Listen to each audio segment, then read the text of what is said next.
The NFL Week 6 preview of Old Fashioned Football on the Sports Gambling Podcast Network is brought to you by Underdog. Underdog's got a brand new offer for new customers. Play just $5 and get $100 in bonus funds when you sign up with code OFFSGPN. Hey, what's up? This is Sam Macho, and you're listening to Old Fashioned Football.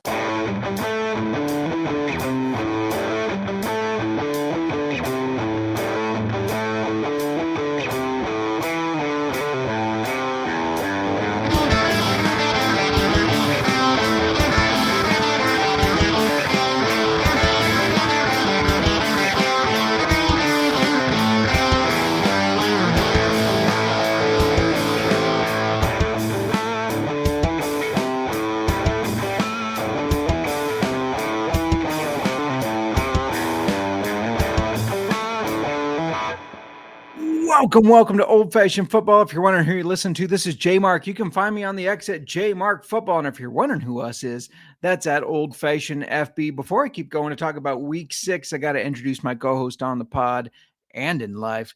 You can find her on the X at the Mir. Mark, Mir, how you doing today? Doing good. Doing good. Are you ready to talk Week 6, talk a little whiskey, and have a little fun? Because why not? Yeah, of course. Yeah, of course, she says. If you're new to the show, we go over some news and injuries. We go over what we call the 2-minute drill. It's new this year, where we break down every game, but we try not to spend 2 minutes on it. We didn't do the best last week. It was aggravating. We did not do the best. We don't meet up prior to all the time with stuff. So I felt like we both had too long of what we wanted to discuss and too many stats. We both had a lot that we wanted to say, I guess, Shout out to the chat, NASCAR Gambling Podcast. Let's fucking go. I'm going to go ahead and assume that's Cody Sieb, who doubted his Patriots on this podcast. He said, we're going to get crushed. And they won against the Bills. I hope you sent a special message to Adam Pelletier. Wesley Woodcock checking in. Good evening, everyone. What's up, Wesley? And Channing with the cheers. How's it going, Channing? I hope everything is going well north of the border. Mer, before we get started, there's always the same question I ask you every time. In fact, sometimes you've jumped it. And I said, whoa. I like to ask this question. It's like part of my routine. So, Mer, what are we drinking today? We are drinking Knob Creek's rye, 7-year rye. I call it their 7-year rye, but it is their 7-year rye. Yeah, I call it what they call it. Imagine that. Imagine that. I knew Knob Creek was a Jim Beam product. I knew that. Didn't know a lot else about it. Just decided to Google it earlier today. Probably should have Googled it before that, but I Googled it today, and some interesting ties to football. So I'm excited to hear about that. Anyways, it's football and whiskey go together hand in hand. Like, what's he say on Big Daddy? Do you remember? It goes together like tuna fish and macaroni. And they're like, what? He's like, you prefer peanut butter and jelly? Something like that. Anyways. I haven't seen that movie since I was like a teenager. Really? I love that movie. It's always good for some laughs. Don't forget to download the SGPN app in your app store for easy and free access to all of SGPN's picks and podcasts, including ours, of course. Should we go over some of this injury news? I have some non-injury news. Non-injury news. Yes, well, it's a trade. Yeah. Trade that happened. Oh, yes. Joe Flacco was traded from the Browns to the Bengals. That'll be, I don't know, interesting. Here's my thoughts. And he's not going to be what he was. Right. Joe Flacco has had some success here and there recently. Obviously, he had success earlier in his career. Had some success here and there, but Joe Flacco's old and immobile. Now they're putting him behind a really shitty offensive line.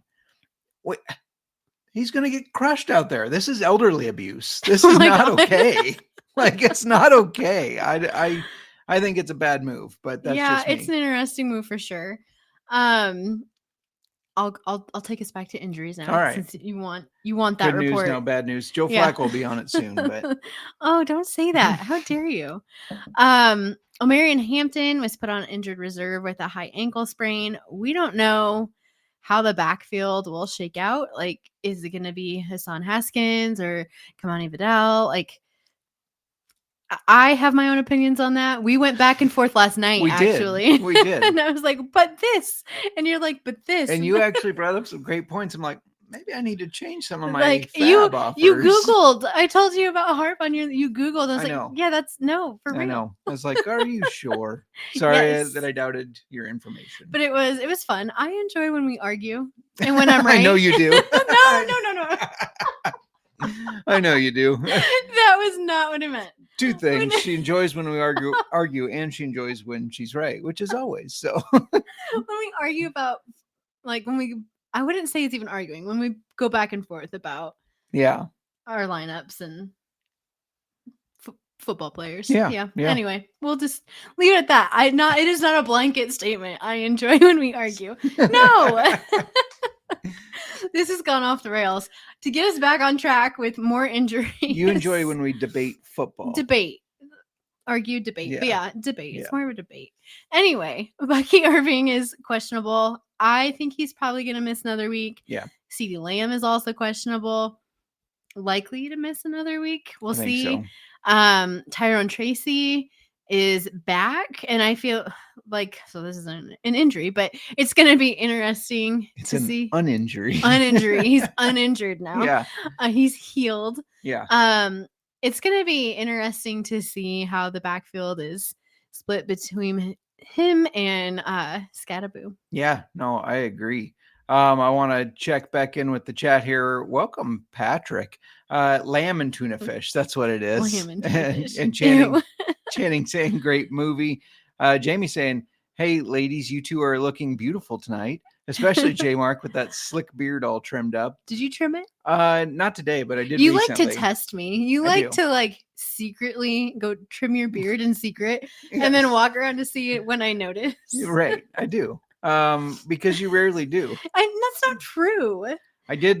You rarely make huge changes to it, so it might take me a moment. I did ask you recently about a change, and if I should do it. I saw this new trend. Coffee cup. Oh my god! Instead of a bowl cut, it's the coffee cup cut. You put the coffee cup on your face here, you shave everything around it, and you have a perfect goatee.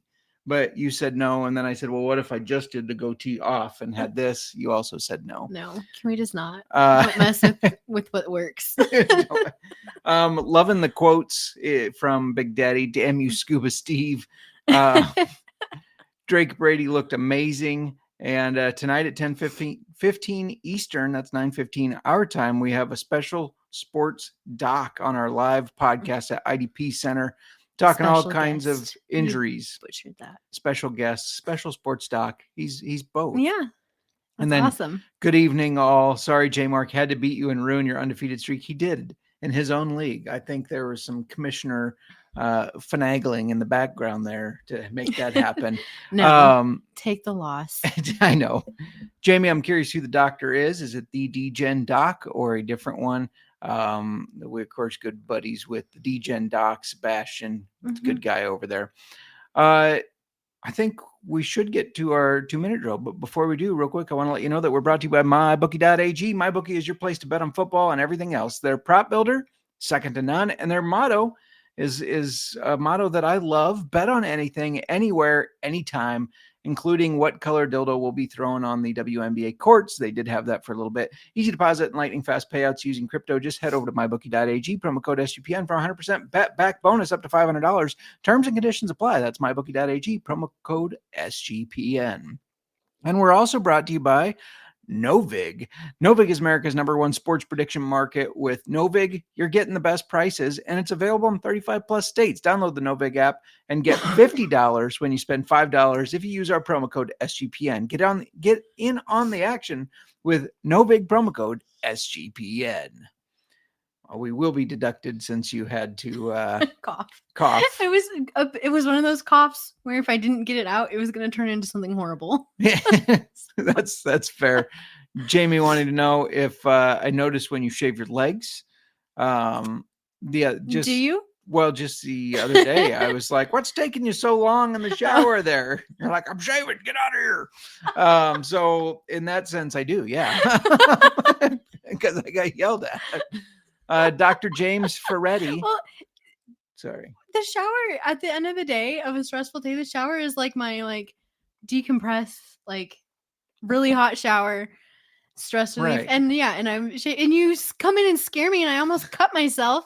Get out! What are you doing? I try to enter quietly. Yeah, exactly. You try to enter quietly and scare the shit out of me. Next time I will announce I am coming into the bathroom. Jamie says it's Dr. James Freddy. You wrote a book, Injuries Suck, but your fantasy team doesn't have to. That's pretty cool. Awesome. Love it. Should we get started? Yeah, well, hold on. Let me get the stopwatch. Well, while you're doing that, I want to recap real quick that last week I was right. I'm going to do a lot of last week. I was right. I'm going to do a lot of pats on my backs here. I was right on the Bucs money line as dogs, but I was also right on Bucs money line plus the Rashad White anytime touchdown. The parlay you said you and your parlays hit.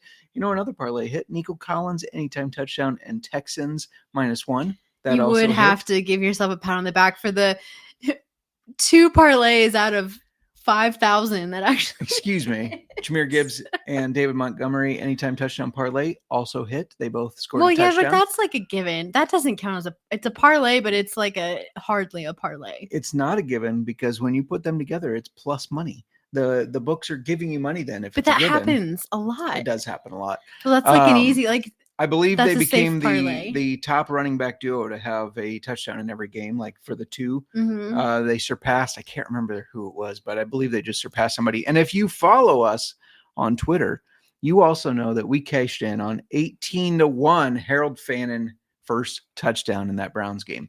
So, yeah, it was looking good. We cashed some bets. We made some money.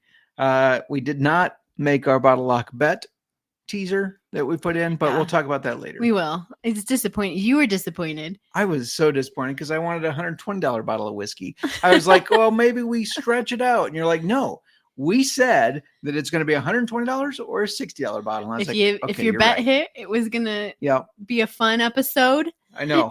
But no, we get to do $60. There's still some good whiskeys there.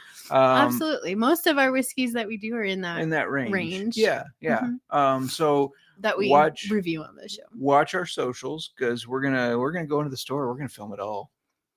It's gonna be fun. Yeah, I think so. I think we should. We're going to wall to wall. Yeah, which is closing in some places. So if you have a wall to wall, no. Okay. If you have a wall to wall near you, check it out. It might be closing and you might get a discount. Jamie missed a 20-leg parlay at 27-1 and missed by 1 yard by Pittman because he took 40 plus. That's how all mine go. Miranda knows this story also well. In fact, it's why she hates parlays. I always do watered down parlays, 20 to 25 legs like that. Water it down, and it always misses by just one or 2. Just like you barely had it, and it's like this last week it happened. It was Derrick Henry. I thought that he was going to have a decent game, and he didn't even get over 50 yards. So Derrick Henry fucked me. That was the only one. Derrick Henry, he fucked me. Yeah, and I was not smiling about it. Caption that for this episode. Derrick Henry. That's going in on the shorts. Derrick Henry fucked me.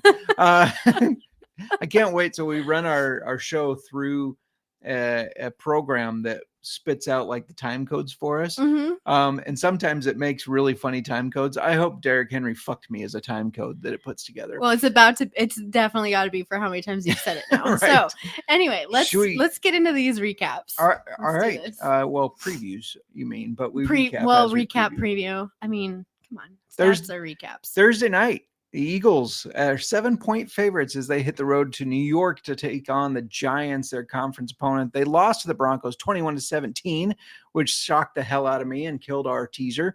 And you got to imagine that they are pissed off, although I'm hearing Saquon is questionable, so keep an eye on that.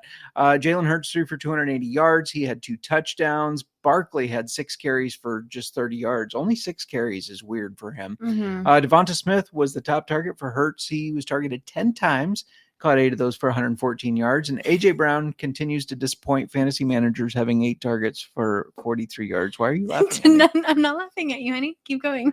The Giants are coming off an embarrassing 26-14 loss to the Saints. Like, kick the trash can. Fucking embarrassing. They made mistake after mistake. They fumbled the ball multiple times, sometimes not even when they were getting hit. Dart had a day of twos, 202 yards, 2 touchdowns, 2 interceptions. Scatterboo ran the ball 15 times for 59 yards. He had 6 catches for 45 yards. And we wondered who would step up with Malik Neighbors out for the season, and it was mainly the tight ends. Yeah. Daniel Bellinger had 4 catches on 4 targets for 52 yards, and Theo Johnson had 6 catches on 7 targets for 33 yards and both touchdowns, which, by the way, I'm locking in the first receiver to catch a pass for the Giants to be Theo Johnson. It's 4-1. Just a little fun bet to get you going. For the actual bet, though, I'm not going to overthink this one. Devonta Smith over 50.5 receiving yards. He's gone over this 3 out of 5 games. Parlay it with the Eagles money line. That's plus 126. Though there are some books with a 30% profit out there, make it plus 164. I'm locking that in. All right. Well, let's talk a little fantasy with this matchup. I'm going to start with like the obvious. Start your studs. I know. I feel like a lot of us, me included, want to bench AJ Brown. If you have a better option, sure. Otherwise, I don't think I would bench him just yet for like a flex type player. However, I think he's likely going to underperform his projection again. He's so frustrating. I know. To give you guys like an overperformer, Theo Johnson got a lot of targets last week, especially in the red zone. His projection right now is around 6.91. He's gone over this the last 2 weeks. And even though the Eagles defense is tough against tight ends, I think he's going to get a lot of targets again. Also, I know that we mentioned it, but with Tyrone Tracy back, I'd just be slightly cautious on Scatterboo. I think he's still startable. Yeah, I agree with that. Real quick, I want to just check in with the chat because I see a new name and everything, but Jamie says at least you didn't get fucked in your parlay by a Woody or Nick Chubb. Serial checking in, always fresh, never soggy, saying, look what happens when you ask Hurts to throw the ball. Yeah, no doubt. And congrats on your first win in the listener league. And you got that one in, so that's good. And then Nick and Rob Homer Hour have not. I don't think we've seen you pop up. So welcome. If Scatterboo has the right gloves, he will dominate. I did see him yelling about his gloves. That guy's just so full of energy. It's hard not to like him. I see something about me in tight ends. What? I'm not surprised Murr likes a tight end. Yep. Serial says. All right. Let's get into Sunday morning early game again. Another one. We have a London game, 8:30 Central. It's the Broncos taking on the Jets, who are the Broncos are the 7.5 point favorites. Correct. Yep. I almost was going to say it's the Jets, but it is the Broncos. 7.5 point favorites. The Broncos, they shocked a lot of people, including myself, beating the Eagles 21-17, scoring 18 unanswered points in the fourth quarter. Yeah. It was crazy. Bo Nix threw for 242 yards and a touchdown. Dobbins ran for 79 yards and a touchdown. You had Cortland Sutton, who had 8 catches for 99 yards, and Evan Engram finally had a decent game, catching 4 passes for 33 yards and a touchdown. Then looking at the Jets, they lost to the Cowboys 37-22. And that score, well, I guess it's not that close of a score, but it looks closer than it was. But they were 30-6 going into that fourth quarter. Yeah. So it was a lot of garbage time points. Yes. Fields had 283 passing yards for 2 touchdowns, only 26 rushing yards. Breece Hall had 113 yards on 14 carries.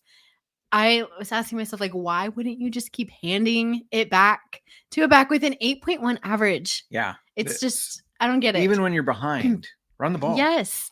And then Garrett Wilson, he had 6 catches for 71 yards and a touchdown on 10 targets. And tight end Mason Taylor, who should be rostered in every league, was targeted 12 times.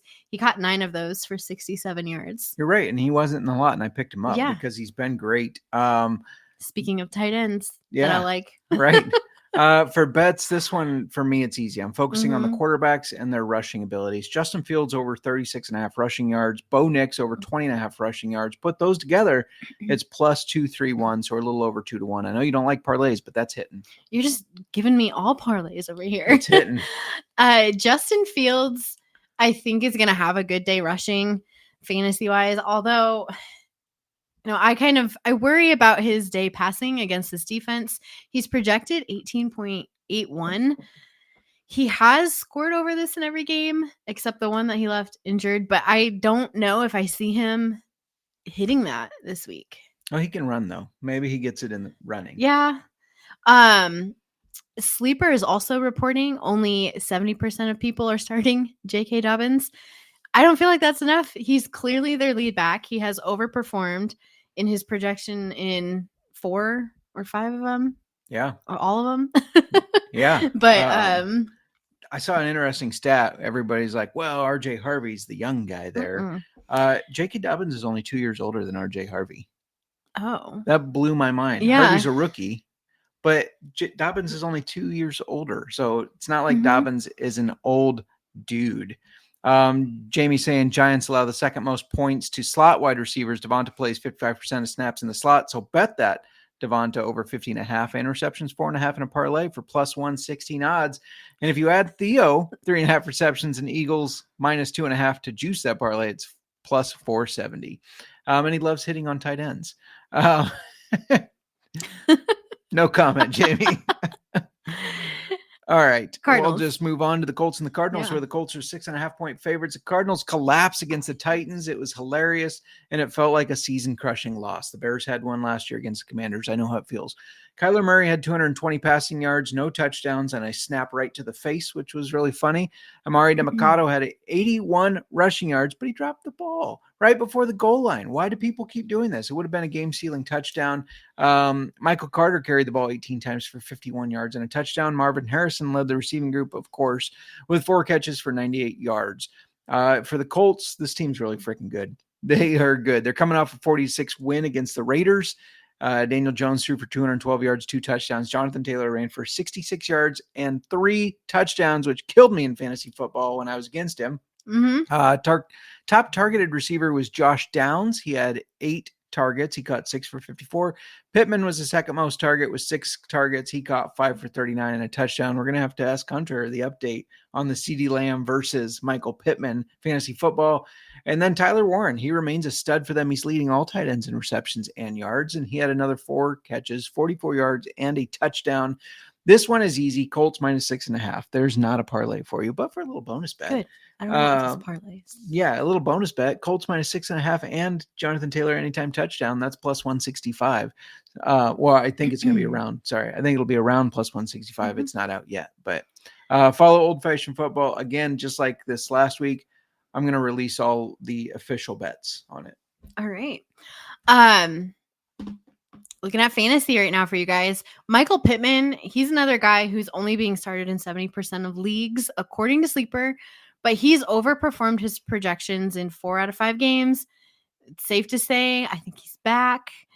An underperformer. I think it's really hard to say how DeMarcado will react after the fumble right before the end zone last week. And then the public blast he got by the head coach. He got fined $100,000 for that, didn't he? Well, he got physical with him. He bumped him, but yeah, he got hit by it. But what a soft society we live in. Like, it's football. This guy really fucked up. He should be yelled at. Yelled at? He didn't hurt him. He just bumped into him. These are football players. I meant to go back and look because I've heard about it. It's just, anyway, he's probably, I feel like he's either in the doghouse now and shouldn't be started, or maybe it goes the other way and he's going to be like, the coach apologizes by giving him all the carries. Yeah. I mean, either way, I feel like it goes either way, but I just think he's a potential underperformer for the week. Yeah. It'll be interesting to see how, credit to him for taking credit or taking accountability after the game, saying it's on me, blah, blah, blah. Mm-hmm. But you got to wonder if that sticks in his head of like how bad he fucked up and now he's more inefficient. Was it, what show were we watching? With what's his name? Glenn Chad Powell? Powers. Chad Powers. Yeah. Didn't he do that's how his college career ended. He dropped it before. That's what I thought of when this happened. I was like, yeah. This is. If you haven't seen the Chad Powers show, it's pretty good. It is pretty good. Yeah. It's good for some laughs. Anyway, let's get us back on track. We are so derailing so much here. I'm sorry, I'm derailing you again. All I can think of is like, how come you didn't play in front of a lot of crowds? The Wolves, sometimes they'd come and they'd take the babes. No Wolves here. What a relief. Anyways, sorry. Go on. Okay. The next game up is the Chargers, who are going all the way to Miami. The Chargers are currently the 5.5-point favorites after coming off of that loss to the Commanders 27-10, where you have Herbert, who only threw 166 yards and a touchdown. He did have a reception as well. Marion Hampton had 12 carries for 44 yards, but as we said, he is now on injured reserve. Keenan Allen had 5 catches for 58 yards on 9 targets. Quentin Johnston had 4 catches for 40 yards, and Ladd McConkey had a touchdown. Finally. I know. It's good. And then, but it was only 5. He only had 5 catches for 39 yards. Still had a touchdown. But he did have that touchdown. Positive. The Dolphins blew the game against the Panthers, losing 27-24. Tua had 256 yards and 3 touchdowns. Achan only had 10 carries for 16 yards. Ouch. So he caught 6 passes for 30 yards and a touchdown. Waddle had 6 catches for 110 yards with a touchdown. And Darren Waller proved that it wasn't just a fluke, had 5 catches on 5 targets for 78 yards and a touchdown. It's crazy to me. I know. I'm not going to overthink this one. Chargers minus 4.5. That's my official lock bet. No parlay. No parlay. Yes. Not that I do the parlays, but like, yeah, I don't like when you throw out these awesome bets and then you say it's a like you give me the parlay and I was like, no, but you hit on some. Sorry. You know what?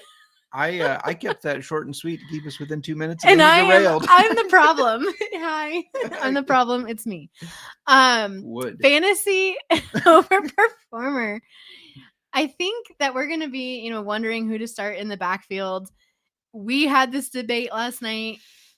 We're probably still going to have this debate. Maybe I've won you over. You did. But I am going to say start Haskins. He has a good matchup against the Dolphins defense. And despite Kamani Vidal splitting carries with him, I do think it's going to be Haskins that gets like the first crack at this. And your reasoning for this that you told me? Because Harbaugh coached him at Michigan. Yeah. I didn't remember that. Yes.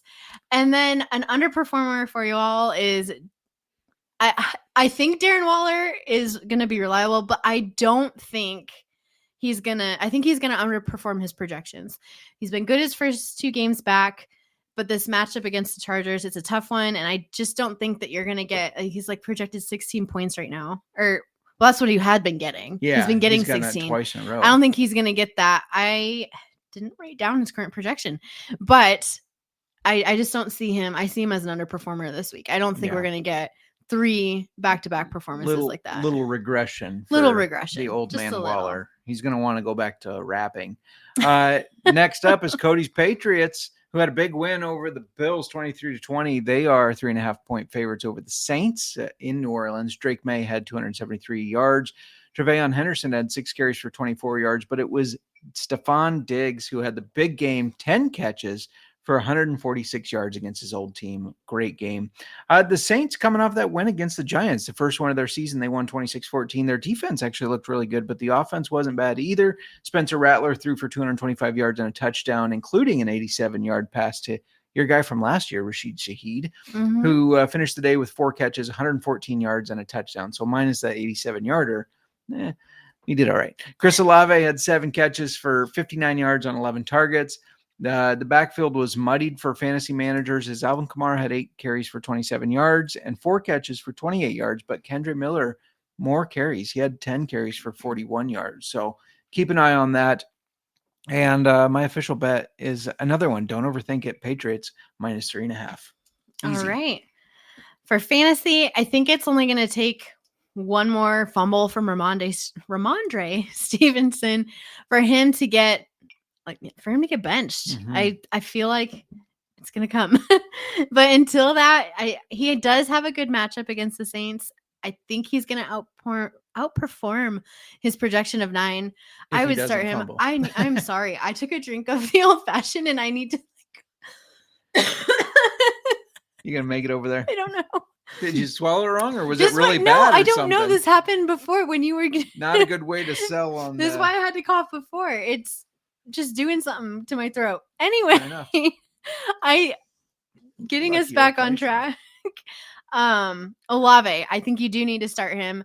I know preseason and even this year we've been down on the Saints due to their quarterback situation, but Rattler is performing enough to keep Olave relevant.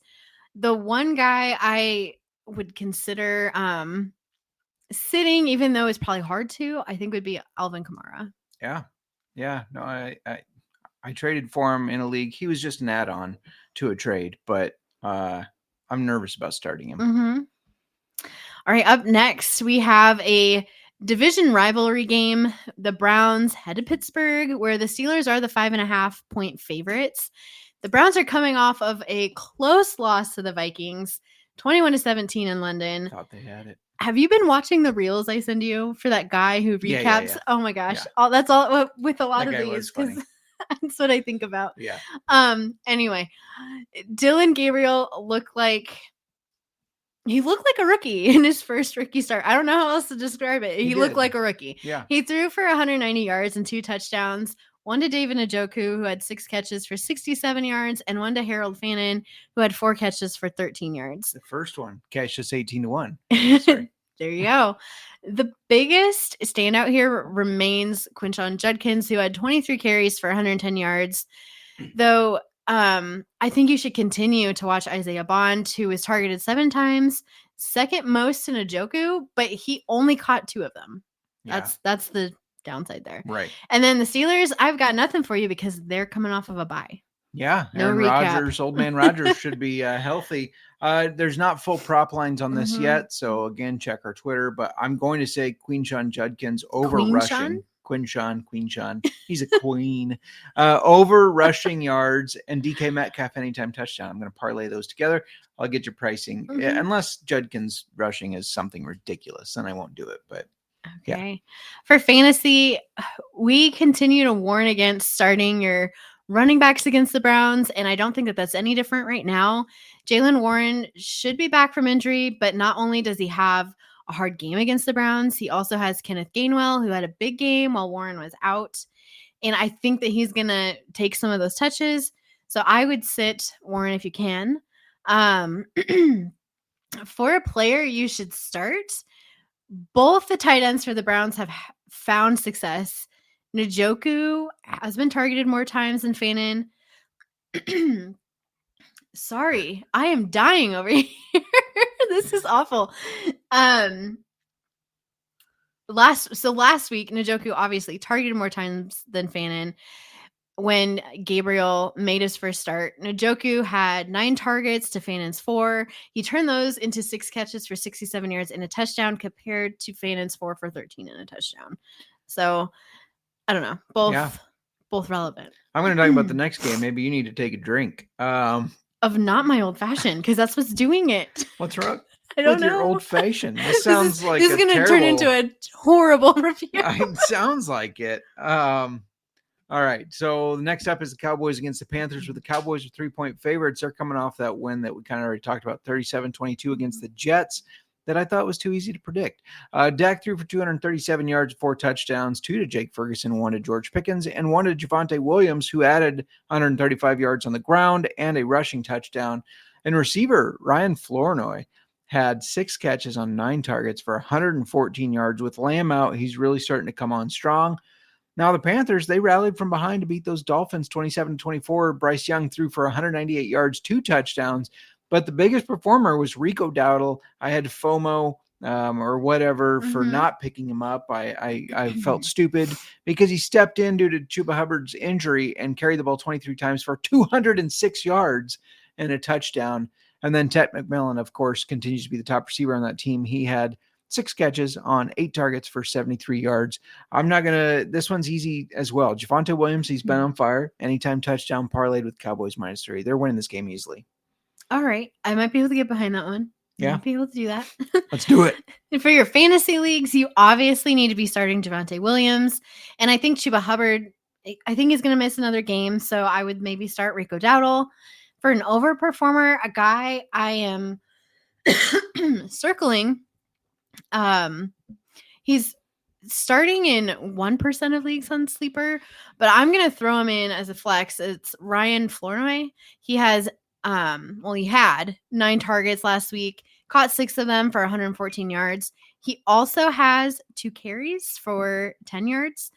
I think it's obvious that, they want to keep him involved, and I don't think I would hesitate to throw him in if you're looking for somebody. I agree. I picked him up in a lot of dynasty leagues that he was still available in.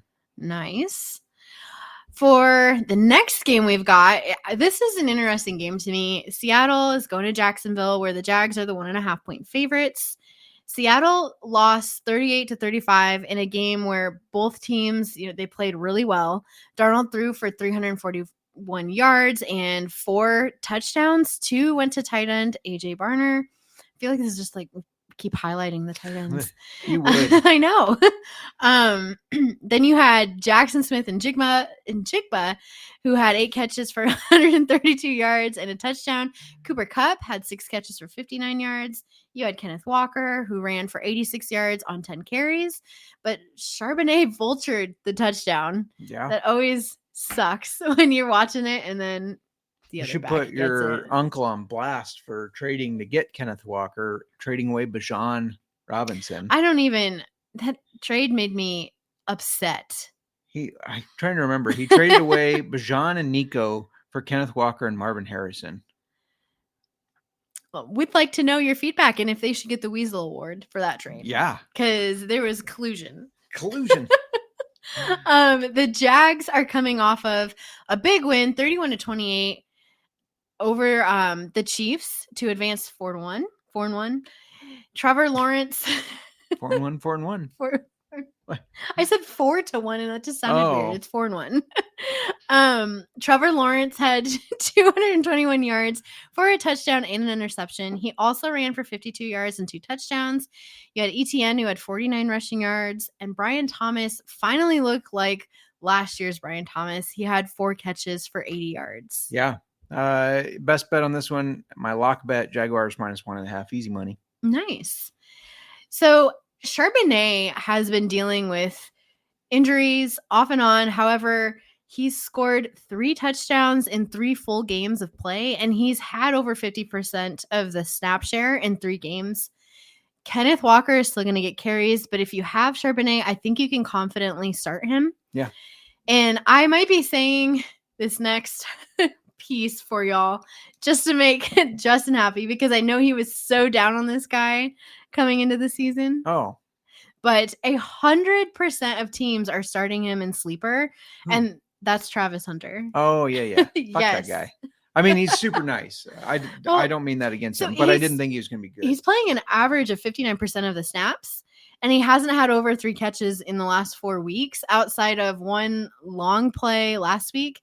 He hasn't been that productive either. He's been finishing as wide receiver 48, 52, 85, 82, and 50. Yeah. So, yet 100% of people. I just did not think he was going to be that great this year. But anyways. Yeah.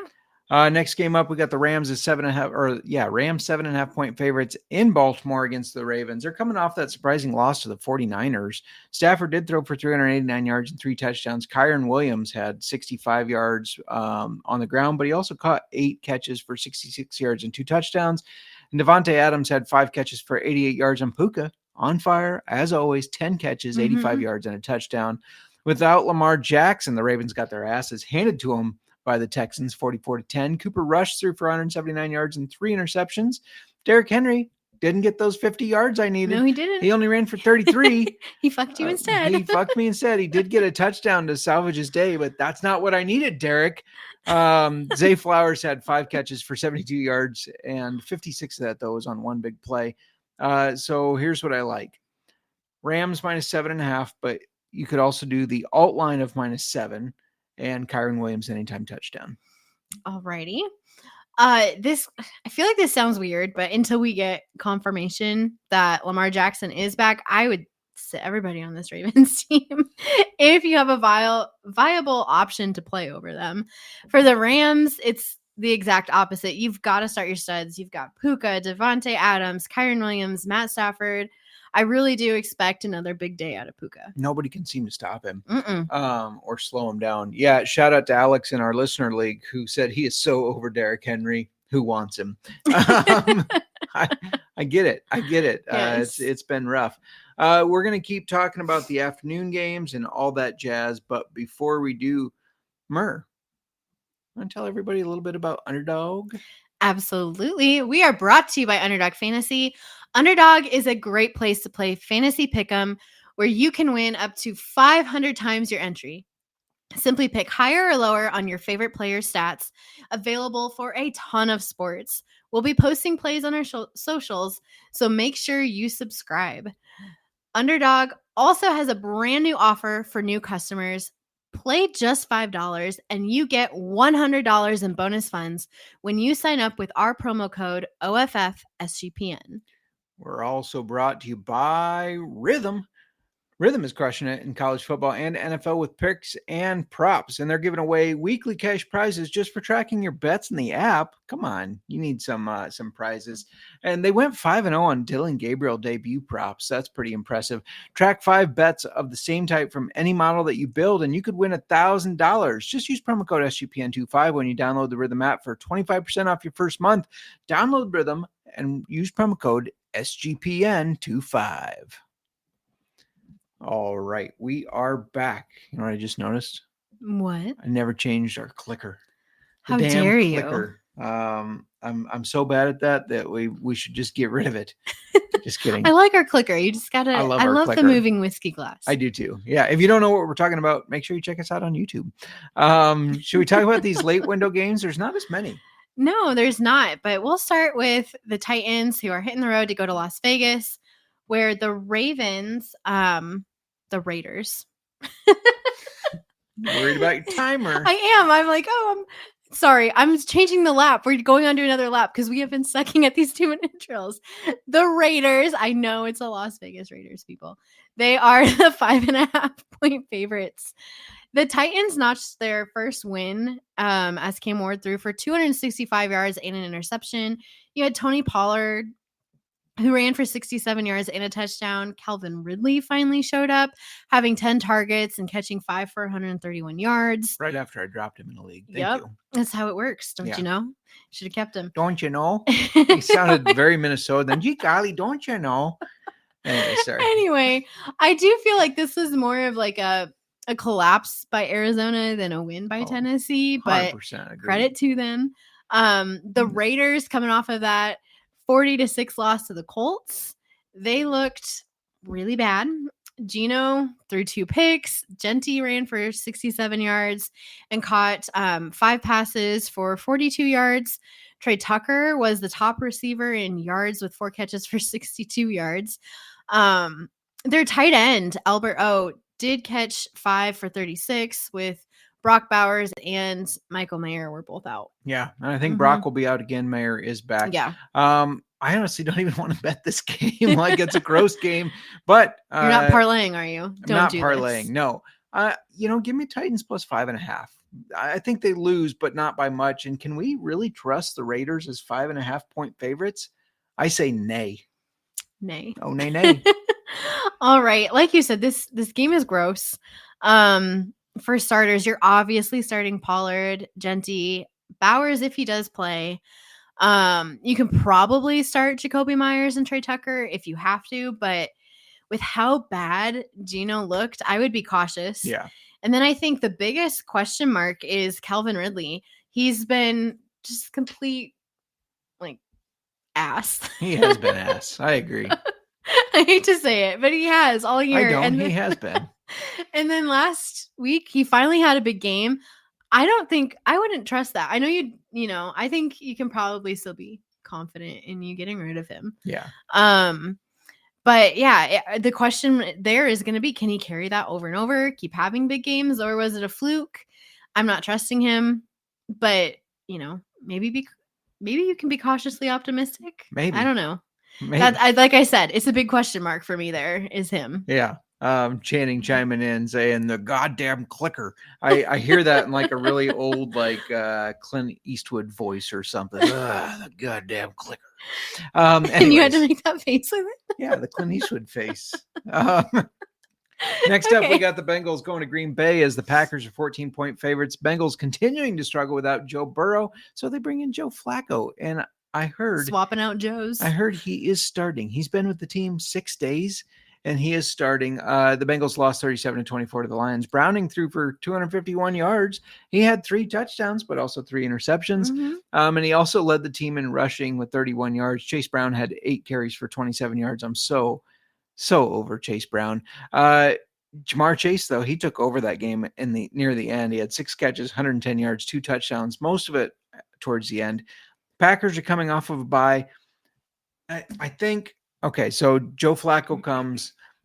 I think that they're going to get that little 1-game bump. Do I think the Bengals win? No. But I said this last time the Packers were heavy favorites. I said I think they're going to show up. They're going to fuck around and win, but they're not going to take it super serious. It's going to be a get in, get out. So give me Bengals plus 14. I mean, that's a lot of points. For fantasy, I think it's probably going to be hard to do this because if you have him, you probably invested highly in him. But I don't know. Do you think I'm wrong to say like it might be time to bench him, Chase Brown? No. I realized I didn't even tell you who I was talking about. I knew who you're talking about because I did spend a lot and I've been pitching about him every week to you. The offensive line is bad, and just because Joe fucking Flacco is in town doesn't mean it's going to get better right away. And you have the Packers who they're really good at stopping the run. They so are. I just think bench him. Bench him. Maybe I'll eat my words, but bench him. The start list is for this matchup. It's just, your studs, Josh Jacobs, Jamar Chase. I don't hate starting Tucker Kraft. So you just got to keep working tight ends in there, don't you? All right. I do. Fair enough. Well, there's tight ends in football, Justin. What do you want from me? That's why she watches, everybody. Next up, we've got the 49ers who are hitting the road all the way to Tampa, where the Bucs are a 2-point favorite. The 49ers, they're coming off of a gutsy win over the Rams where Mac Jones led this team and looked really good. He threw for 342 yards and 2 touchdowns, and the star receiver from him was Kendrick Bourne, who had 10 catches for 142 yards. Now, I think, is Bourne going to keep this up when Pearsall and Jennings are back? Probably not. But way to step up for the team. Yeah, absolutely. CMC, he also had 8 catches for 82 yards and a touchdown. Only 57 rushing yards, though. They are just continuing to struggle to run the ball. Yeah, I don't know what it is. But then you've also got Jake Tongs, who had 7 catches for 41 yards and a touchdown. Looking at the Bucs, they won in a thriller against the Seahawks. This was 38-35. Baker Mayfield had 379 yards on 2 touchdowns. His favorite target was Emeka Egbuka. He's been on fire. He had a huge game. He had 7 catches for 163 yards and a touchdown. Cade Otton finally got more involved as well, catching 4 for 81. And then with Irving out, Rachaad White ran the ball 14 times, but just for 41 yards. That's an average of 2.9 yards per carry, which is the reason that they drafted Irving in the first place. Yeah, absolutely. Real quick, just hitting on betting. You mentioned Kendrick Bourne. If you have like FanDuel, you can bet X player to catch a pass on this drive or whatever. He was money for that. Anyways, this game, I like over 47.5, but I'm going to cook up a fun little parlay here.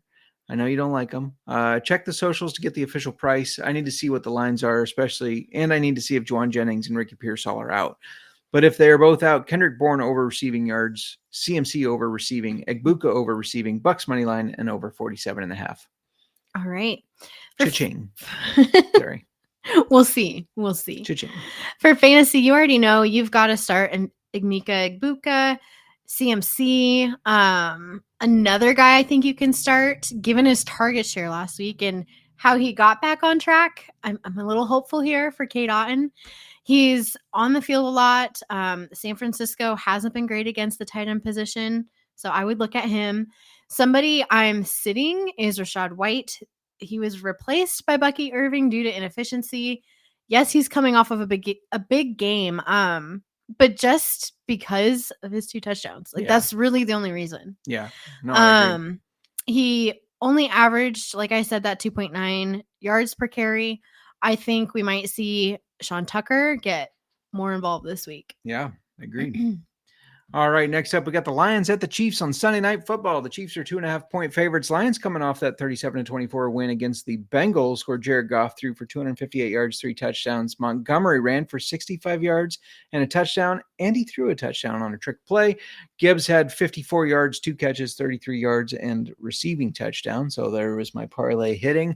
Laporta had 92 yards, 5 catches for a touchdown as well. So nice to see Laporta put up some good numbers. And Amon-Ra, no touchdowns, but he did have 8 catches for 100 yards. Still good. Still good. Chiefs coming off a loss to the Jaguars, 31-28. And this is another situation where we say, do we see the Chiefs falling to 2-4? Because if they lose this game, they'll be 2-4. Mahomes had 318 yards and a touchdown. He also ran for 60 yards. And he spread the ball around a lot. So like Tyquan Thornton, 5 targets, 3 catches. Travis Kelce, 8 targets, 7 catches. Hollywood Brown, 8 targets, 4 catches. And Xavier Worthy, 9 targets, 6 catches. So spread it all around. I'm going to bet this in a fun little way where Chiefs money line and a David Montgomery anytime touchdown. So betting both sides of the ball there. Are you parlaying it? Yeah, that's what I'm saying. Parlay it together. No. Yeah. Chiefs are winning this game. They're not falling to 2-4. All right.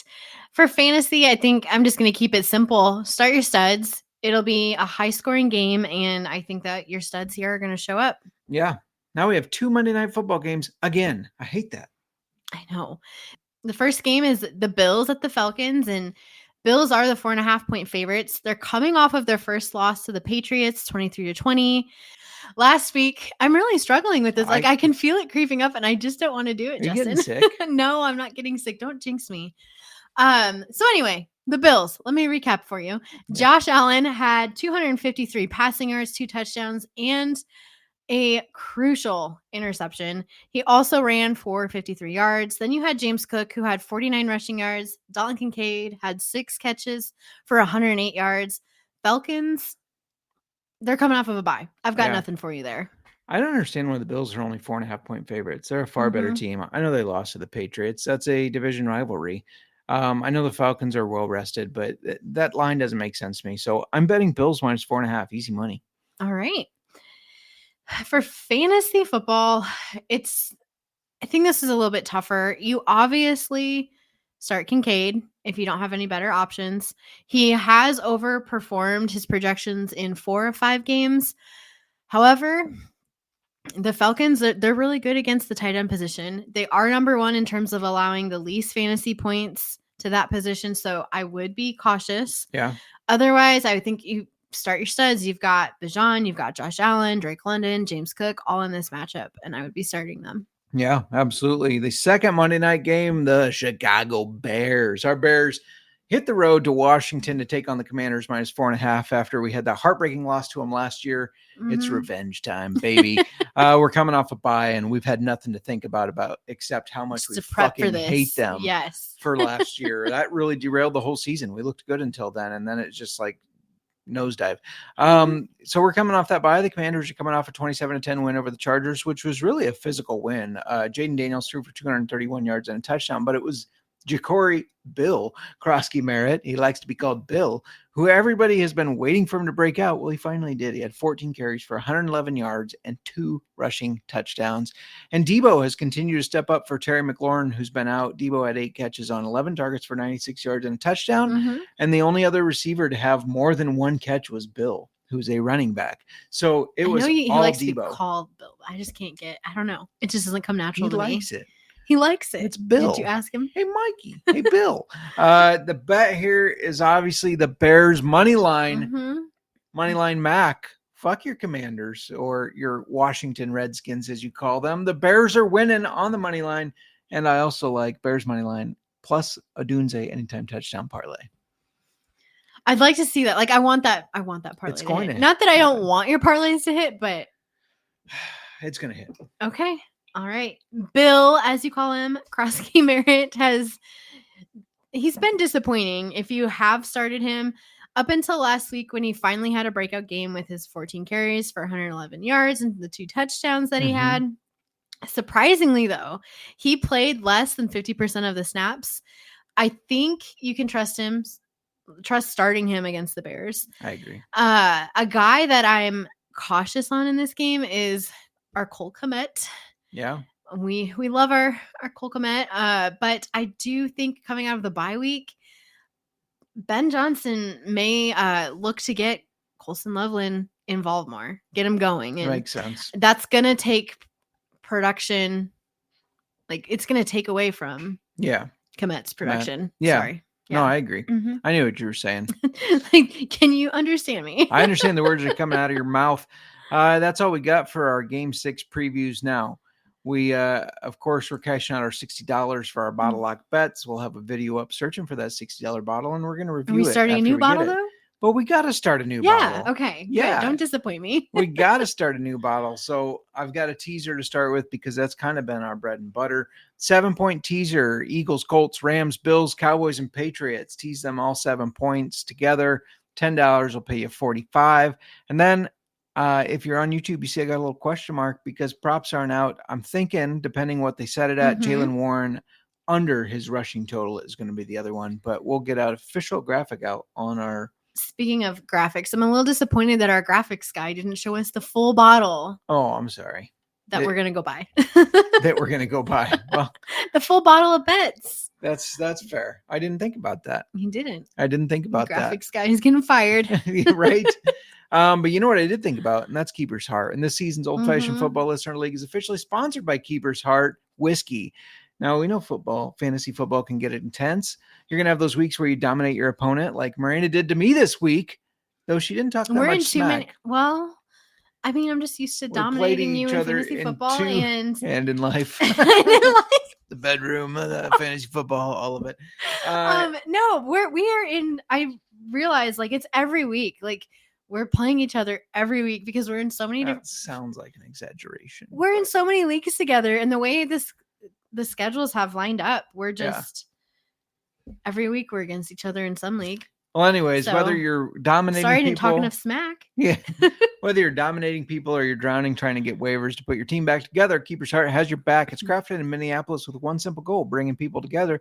And what better way to bring people together than football and whiskey? So go grab a bottle, invite some friends over, and let Keeper's Heart be the real MVP of your game day. You can find it in stores near you or online at keepersheartwhiskey.com. And, of course, drink responsible. Fantasy League champs. And just a league update here. At week 3, I was one of the few undefeated teams. Now I've lost 3 straight. Despite being the 3rd highest scorer this weekend, I still lost.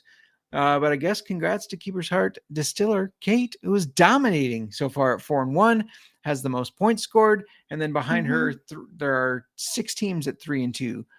Cody, you, Mir, Pinky, the D-Gen Doc, Sebastian, Rod, and Fortune. And Serial. Thank you for reminding me what my name was. Yeah. Me, you, Mir.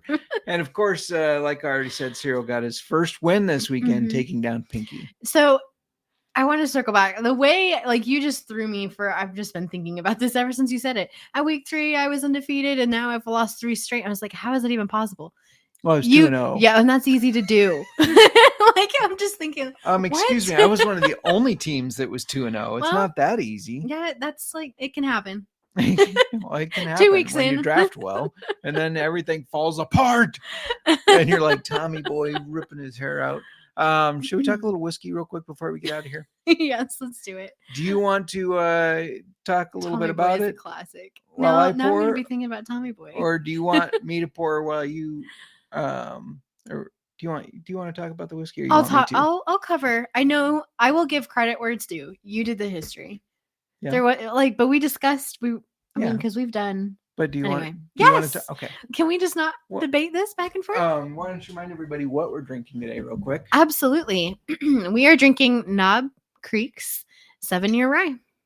We haven't reviewed this on the show, but we have talked about it because we were in Tejas. Yes. We were on a work trip for you. Yes. And that's what we ended up drinking. Yeah. Yeah. It's what they had. And then we had not tried it before. Right. So we were pleasantly surprised. Yeah, they didn't have a lot of things. So I was like, can I try that? And it was very good. Shout out to the chat. Josiah Hoy checking in saying, yo. Hey, Josiah. What's up, Josiah? A little late to the party, but better late than never. That's what I say. Yes. So to give you guys some background information on Knob Creek, they were created in 1992 by Booker No as part of the small batch bourbon collection, as part of Beam Suntory, and produced at the Jim Beam Distillery. And we talked before the show, and we've done extensive like background information for you guys on Jim Beam and this distillery. So we're not gonna go through all of that again, since we've already talked in great detail about it. We're just gonna focus on the Knob Creek brand specifically. Yeah. So, one thing that I think is certain is Knob Creek goes with football, because they have a contest where they've partnered with Eli Manning. Which I told Kramer, and he said, that guy is just so marketable. He goes with everything. Being the Giants fan. Of course. And isn't the show we're watching because of Eli Manning? Because he was Chad Powers. But was that his name that he went by? Chad Powers, yes. Yeah, as a tryout, a walk-on tryout for... What team was that? It was like, what college team? I want to think it was it Baylor? I'll look it up. I don't know for sure. Josiah's got OChem. That's why he's late. Of course. OChem. Oh, those good old days. So anyway, you can enter on their website for a pick sweepstake where the winner gets an unforgettable distillery watch party experience for your fantasy leagues. They even have a Eli's Game Day Old Fashioned, which we didn't make since we like to score all our cocktails with the same recipe, like this is our no, stop it. It's our home cock, is what I heard. Cocktail, and I'm stopping myself. So stop it. Your eyes got huge. It's our home old-fashioned cocktail recipe. Like, it's our one we follow. We don't vary from it in any of our reviews, so that we have like an honest scoring. Yeah, that's the constant in this. Yeah. With all these different whiskeys that we do. So anyway, I was talking about the Eli's Game Day Old Fashioned, and that recipe is 2 parts the 9-year bourbon from Knob Creek, a 4th ounce brown sugar syrup, 3 dashes of El Guapo chicory pecan bitters, and then 1 orange peel. Can you say that with a little bit more like Hispanic influence, like El Guapo? I'm sorry to disappoint you. And then you did it for me. So I think that we need to make that at some point and do a review on our socials. And because it sounds interesting. Yeah. I think everybody would appreciate it if you would do the El Guapo. I said no. Can we have derailed so much, and I'm not doing this for you. Knob Creek has cask strength bourbon. They have an 18-year bourbon, a 9-year, and a 12-year bourbon. The 9-year is single reserve, and they have a 9-year single reserve, and then a smoked maple bourbon, which sounds very intriguing because we've done some of the maple cask finished bourbons. Yeah. And they don't disappoint. They don't. For the rye, they have a single barrel cask strength rye, the 7-year rye, the 10-year rye, and a bourbon rye blend. Yeah. Yeah. So they've got a lot to offer at Knob Creek. They do. We're going to do some scoring in a second here. Josiah saying, for flex, should I start Kamara, Metcalf, or Ramondre Stevenson? I think you got to go with Metcalf or Stevenson myself. What do you think there? Yeah, I know it's weird, but I think you sit Kamara. Yeah, I think so too. Serial saying, hey, we got Mexicans in the show now. See, they all wanted to hear you say El Guapo. And Mom, apparently cooler than us, has had the smoked maple and said it is awesome. So there you go. First, let's go over the bottle score. I like the bottle. It's like wavy glass. It's a very heavy duty bottle, but it's wavy. It also, any bottle where they have lettering or words on it that are raised. Why are you looking at me like this? I'm listening to you. What do you You're mean? like, I don't know. You're just. Sorry, I'll look over here. Yeah. Stop it. Any bottle, just the way you were looking at me, Justin. Oh.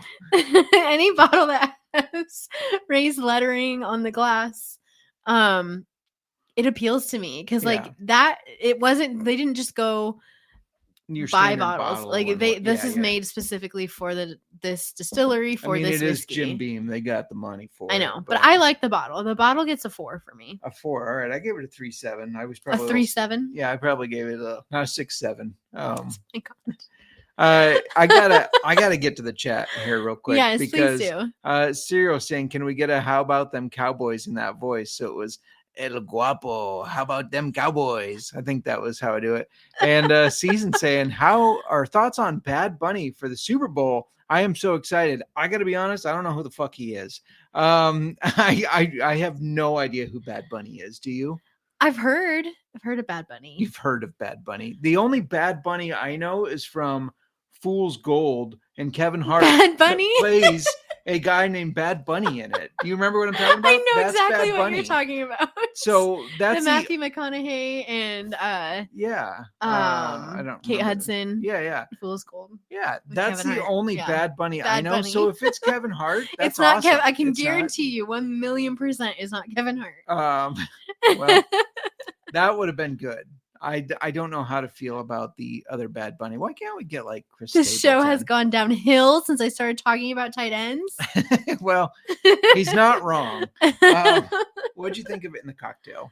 I'm gonna be honest. It chokes me every time I take a drink. I did not have to cough until I had a drink of this old fashioned. And then I thought, okay, well, I must have something going on with my throat. Every time I take this, it's like sharp. Weird. It's a sharp. I thought it really stood out. I liked it. I don't like it in the cocktail. All right, so what do you give it? A 2. A 2. Jeez. It's tolerable if you want to choke to death. You got a 3.5. That's what I say about myself. I gave it a 3.5. Should we move on before we derail even more? Hold on, I gotta try. You didn't even have your sample in front of you. What you doing? You didn't give it to me. So what are your thoughts? I haven't smelled it. You tried it again. I thought you were going to add on your cocktail when you tried to. No, the ice cube has melted some, and that made it more. It really stood out, I felt like. But I don't think it's bad. I just think it might be. I know I do have allergies and stuff going on too, and I've been waking up very congested, which everybody wants to know this. But there's just something about it that I take a drink and it like dries, like it just dries me out and makes me need to cough. I don't know about that there. Yeah. So, but the smell, I got a lot of nuttiness. Yes, like pecan. No, is it pecan or walnut? A pecan. I can always get those two confused, and I don't know why. I'm trying to think of pecan pie. So, see, I took another drink of that old fashioned, and I'm coughing. You can read that one if you want. It's all these home cocks that got y'all do right now. Yeah, she said it. So you're not wrong. I hope people from your work are tuned in. We have cocks at home. We know we have one. It's just one. What? I'm done. I'm specifically clipping that and sending it to. It has a nuttiness. I agree, and it's got like a caramely, like maybe it is pecan. I don't know. Well, and that's why I mentioned walnut because I get the two. Daddy grew up on a pecan ranch. We need to harvest our walnuts. I know that. I think it's pecan. I think it's pecan. Like, when you do get like I think you don't do honey roasted pecans, but what, like sugared pecans? Yeah. Because there's like a caramely smell. Yeah. No, it's very pleasant smelling. What's interesting to me is it doesn't smell like a rye. No, it does not. There's not like the rye spice or anything like that. It is nutty. What? Nothing. The chat's just off the rails. Serial saying you spilled some tea in those home cocks. And it made you apparently when you have a little nutty in your home cock there, it makes you cough. So that was bad, Justin. Anyway, did you try it? I remembered when we drank this. When we tried this originally, we were just drinking it neat, and it was very good. It is very good, and it's very nutty. There's a lot of toasted nuttiness to it. It's good though. It's I enjoyed when we drank this neat before, and it is very good. It is like a pecan because it's kind of a sweeter nut. Pull yourself together. You pull yourself together. This is really good. I really like the Knob Creek you just downed it. Rye. It is good. I like this. I like it better on its own than in a cocktail. What about you? I liked it in the cocktail a lot, though. I did not have the issue you were having. My cocktail wasn't made right. It was made the exact same as mine. Because how can I be sitting here drinking this neat and not coughing, but I'm drinking it in the cocktail, and every time I drink it in the cocktail, my throat gets like maybe you had a bad itchy. cube. I don't know. A bad cube? What did you make my ice cube out of? Like, what do you mean I had a bad cube? Don't ask. I don't have any answer there for you. I thought they were both really good. I gave it a 3 in this 3.6 on the nose and a 3.7 for the taste. Do you have an official 3.5 on the nose, and then I don't do this 3.678 6.7. I just don't understand that. In the chat, let us know if you know what 6.7 means. Because our 8. He's 8. 8-year-old nephew. Gosh, that's weird to say. Apparently thinks 6.7 means hairy balls. So I don't think that's accurate, but that's what his school friends think. Yeah. At 8 years old, you think 6.7 is hairy balls. So in the chat, let us know if you know what 6.7 means. Was the cube was just pre-boiled eggs. What was your taste score? You told me you don't do 3, 6, 7s, but what do you do? I'm gonna give it a 3.52. I like it. It's a solid, like, neat. You get rye. after me for saying 3.6 or 3.7, but you give it a 3.52. What? No, I'm 3.5 as well because I gave it. Don't even. You did not write 3.52 down. I did. Why? But I knew what you meant. Josiah said 6.7 means hairy balls. Just kidding. No, it doesn't. Season saying thoughts on Starbucks bringing back apple crisp. Another thing I know not. I've Season, never. You got a lot of questions. I don't have the answers. But I like to, these. I like these questions. I've never had an apple crisp. Anything from Starbucks. I've never had a pumpkin latte. Well, you're not a pumpkin basic, spice latte. You're not a basic bitch. Season, I don't know who Bad Bunny is, and I don't know what the apple crisp thing is at Starbucks. So, I generally like apple stuff, if that helps. You don't like lattes though, because you don't like sweet coffee. That's true. I wouldn't like it as a like coffee. It's a coffee. I thought it was like a pastry or something, an apple crisp. But I guess I assumed it's a drink. It probably is. You're probably right. Serial wondering if 6.7 is this generation 6.9. No, it's not. 69, I guess. It's not. They just say it. It's from a song where they're talking about a tall NBA player and they say 6'7" over and over because he's 6'7". But why? But it's gotten taken out of context, and everybody's saying it for everything. They're just saying 6'7", and then if you're our 8-year-old nephew, he just starts laughing. Yeah, because he thinks it means hairy balls. Season is quite disappointed that we don't have any thoughts on the apple crisp or haven't had them. Next time we see it, you can buy us one and I will gladly try it. Do you have anything else you want to add? Because we've derailed a lot. We have. It's been fun though. Thank you all for joining. Thank you all for tuning in. Don't forget to give the little thumbs up. That helps a lot. If you're in our listener league, good luck. I hope you dominate Justin. Whoa. How dare you? Derrick Henry already did, but right. He'll get his sloppy seconds. I was trying to figure out who I play in that, so I know who you're wishing. I play Sebastian the D-Gen Doc. The man serves our country, so I guess I can't say too much.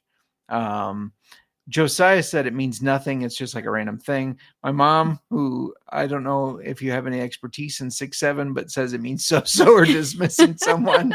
How do you know? Just asking. Are they saying it around work too? What's going on? We're derailed. We got to get out of here. And Cereal's going to dominate you this weekend. Careful now. Careful. In fantasy football, that's fine. Do you have anything else you want to add?